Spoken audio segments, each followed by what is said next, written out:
North Korea has accused the United States of attempting to drive the Korean peninsula to the brink of nuclear war as Pyongyang angrily refuses to halt its missile program. A defiant North Korea furiously responded to the UN decision to strengthen sanctions on its export revenues by attacking the US and its supporters on multiple fronts.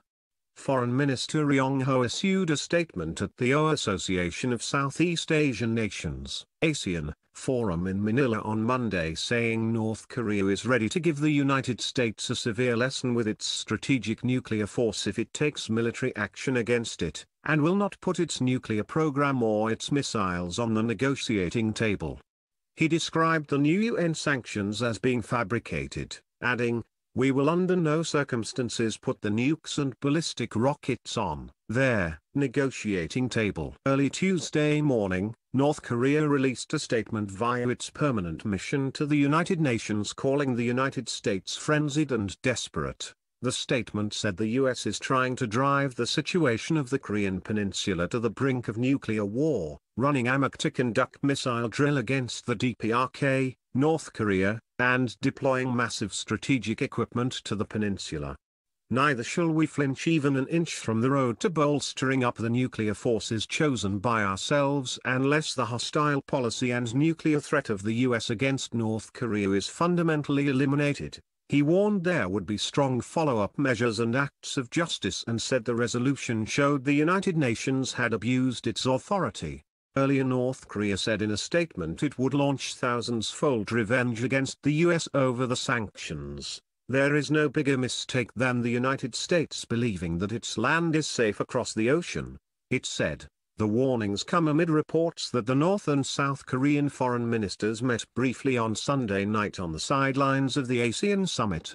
South Korean news agency Yonhap Media reported that its foreign minister, Kang Kyung-hwa, shook hands with her North Korean counterpart, Mr. Ho, in a brief and impromptu meeting at an official dinner. A South Korean official told the BBC that Mr. Ri dismissed Ms. Kang's offer of talks as insincere. The new UN sanctions targeting mining and seafood exports, as well as banking and finance partnerships, are expected to cost North Korea a third of its $3 billion (3.8 billion Australian dollars) revenue. Wang Yi, foreign minister of Pyongyang's closest ally China, told reporters on Monday that Beijing 100% committed to enforcing the latest round of UN sanctions.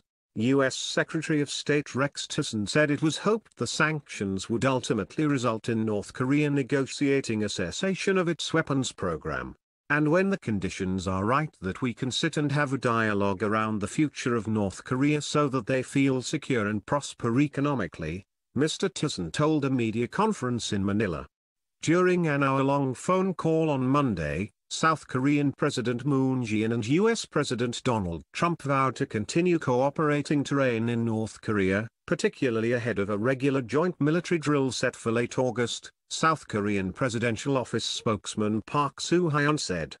Mr. Moon was also cited as saying there was a need to show North Korea dialogue is still open, should Pyongyang give up its nuclear program. In a separate statement, the White House said the two leaders affirmed that North Korea poses a grave and growing direct threat to the United States, South Korea, and Japan, as well as to most countries around the world. The leaders committed to fully implement all relevant resolutions and to urge the international community to do so as well, the White House said. Trump tweeted that he was very happy and impressed with 15-0 United Nations vote on the sanctions. North Korea has accused the US and South Korea of escalating tensions by conducting military drills.